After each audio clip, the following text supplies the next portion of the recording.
गांव में रवि नाम का एक गरीब किसान अपने परिवार के साथ रहता था। रवि बहुत मेहनती और ईमानदार आदमी था। रोज सुबह जल्दी उठकर अपने बैलों को घास डालता, फिर घर के सामने लगाई हुई बाग में पेड़ पौधों को पानी डालता और ये सब करके खेत में चला जाता।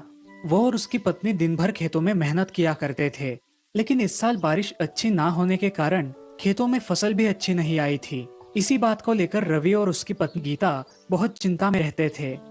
आपको क्या लगता है इस साल हमारा गुजारा हो जाएगा? क्योंकि फसल ही नहीं आई है और खेत के कुएं का पानी भी कम हो गया है। नहीं तो हम कुएं के पानी से कुछ सब्जियां उगाकर बेच सकते थे।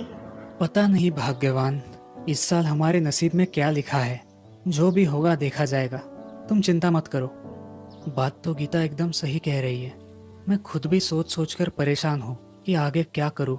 3-4 महीने तो हम गुजारा कर लेंगे, लेकिन उसके बाद दूसरी फसल आने तक क्या करूँ, गुजारा कैसे होगा। तभी रवि को उसके बच्चे राहुल और रूपाली हंसते खेलते हुए स्कूल से आते हुए दिखाई देते हैं। उन दोनों को हंसता खेलता घर आते देख रवि अपने सारे दुख दर्द भूल जाता है।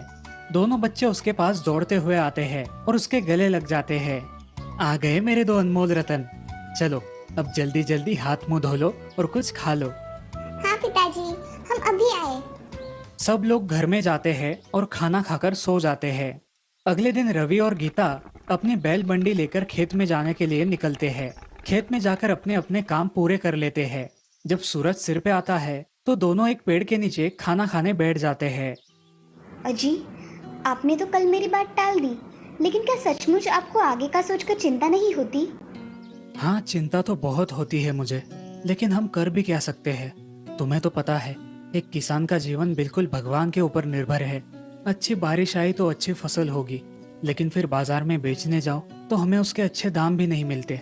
और हमारा उगाया अनाज अगर हम दुकान से खरीदने जाए तो वो भी बड़े चढ़े दाम में खरीदना पड़ता है। न भगवान साथ देता है और ना ही ये बीच में बैठे दलाल चारों तरफ से किसान को जकड़ कर रखा हुआ है।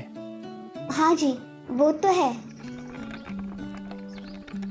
दोनों अपना खाना और काम खत्म करके घर चले जाते हैं। आज भी रोज की तरह रवि अपने बच्चों की राह देखते हुए आंगन में बैठा हुआ था, लेकिन अभी तक राहुल और रूपाली नहीं आए थे। गीता, बच्चे अभी तक नहीं आए। स्कूल की छुट्टी होकर तो अभी 2 घंटे हो गए। इतना वक्त क्यों लग रहा है दोनों को? अजी, बच्चे हैं, खेल रहे होंगे कहीं, आ जाएंगे। आप इतनी चिंता मत करो। रवि को बेचैनी सी होने लगी। अपने मन को बहलाने के लिए वो गायों को घास डाल रहा था। तभी उसकी बच्ची रूपाली दौड़ते हुए रवि के पास आई और उसे चिपक कर रोने लगी। ये देखकर गीता भी बहुत डर गई।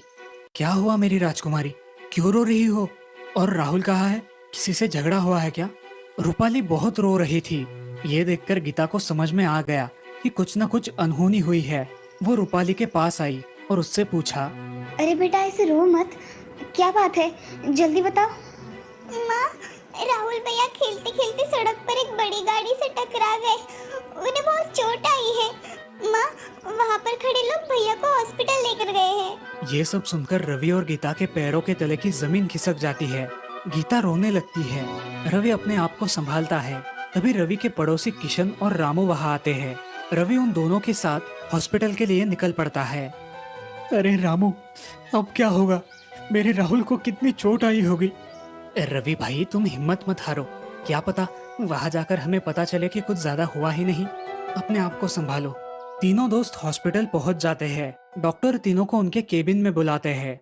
देखो रवि, राहुल के सिर के पिछले हिस्से में बहुत गहरी चोट आई है। वो भी आईसीयू में है। हमें तुरंत 2 दिन में सर्जरी करनी होगी, वरना राहुल कोमा में भी जा सकता है। जी डॉक्टर साहब, आपको जो सही लगे वो करिए, बस मेरे राहुल को बचा लीजिए। रवि, तुम्हें 2 दिनों में 5 लाख का इंतजाम करना पड़ेगा। तुम जल्द ही पैसों का इंतजाम करो। मैं तुरंत शहर से डॉक्टरों की टीम बुला लेता हूँ। ऐसा कहकर डॉक्टर वहाँ से निकल जाते हैं। रवि अब बहुत चिंता में पड़ जाता है। उसे समझ नहीं आता कि इतनी बड़ी रकम वो कहाँ से लाए। रामू और किशन राहुल के पास रुकते हैं और रवि खुद पैसों का इंतजाम करने के लिए घर की ओर निकल पड़ता है। रास्ते से जाते जाते वो सोचता है, इतने पैसे तो मेरे पास नहीं है, ना ही कोई ऐसा रिश्तेदार है जो मुझे इतनी बड़ी रकम दे। अब मुझे मेरी जमीन और घर बेचना पड़ेगा। मजदूरी करके अपने परिवार का पेट भर लूंगा, लेकिन मुझे मेरे राहुल को बचाना है। रवि घर जाता है और गीता को सारी बात बताता है। गीता बहुत डर जाती है। वो अपने पास जो 1-2 जेवर थे वो सारे रवि को दे देती है। रवि वो जेवर लेकर सोनार के पास जाकर बेच आता है और अपनी पुश्तैनी जमीन बेचने से पहले एक बार अपने खेत जाने की सोचता है। वो खेत में जाकर विशाल बरगद के पेड़ के नीचे बैठता है जहाँ वो हमेशा बैठा करता था और जोर जोर से रोने लगता है। हे मेरे पूर्वजों, मुझे माफ कर देना। मैं ये हमारी पुश्तैनी जमीन नहीं बचा पाऊंगा, मुझे माफ कर देना। रवि अपने खेत की थोड़ी मिट्टी उठाकर अपने माथे पर लगाता है। तभी रवि को एक आवाज सुनाई देती है। रवि, रो मत रवि। रवि इधर उधर देखता है, उसे कोई दिखाई नहीं देता। तुम्हारे पीछे देखो रवि, मैं हूँ बरगद का पेड़। पेड़, तुम बोल सकते हो? डरो मत रवि, मैं तुम्हारा बरगद का पेड़ हूँ। और हाँ, मैं बोल सकता हूँ, मैं एक जादुई पेड़ हूँ। मैं सदियों से तुम्हारे खेत में हूँ। तुम और तुम्हारे सभी पूर्वजों ने मेरा बहुत ख्याल रखा है। डरो मत दोस्त, तुम मुझे मेरे बेटे जैसे हो। मुझे बताओ, तुम क्यों रो रहे हो? शायद मैं तुम्हारी कुछ मदद कर सकूं। रवि घटी हुई सारी घटना उस जादुई पेड़ को बयां करता है। अब तुम ही बताओ, ये जमीन बेचने के सिवाय मेरे पास कोई विकल्प नहीं है। अब मैं क्या करूं? चिंता मत करो दोस्त, मैं तुम्हारी मदद करूंगा। तभी जादुई पेड़ रवि के सामने एक सोने से भरा हुआ बहुत बड़ा घड़ा रख देता है। ये लो, ये सोने का घड़ा तुम घर लेकर जाओ। इसमें से कुछ सोना बेचकर तुम अपने बेटे का इलाज कर लो और बचे हुए पैसों से जरूरतमंद लोगों की मदद करो। ये धन तुम्हारे पास हमेशा रहेगा। रवि उस जादुई पेड़ को बहुत धन्यवाद देता है और वो घड़ा घर लेकर जाता है। घर जाकर गीता को वो सारी घटना बताता है। उस घड़े में से थोड़ा सा सोना रवि सोनार को बेच देता है और अपने बेटे का इलाज करवाता है। कुछ दिनों बाद राहुल भी स्वस्थ होकर घर आता है और एक बार फिर रवि के घर में खुशहाली छा जाती है। रवि उस जादुई पेड़ से मिले खजाने का सही इस्तेमाल करता है।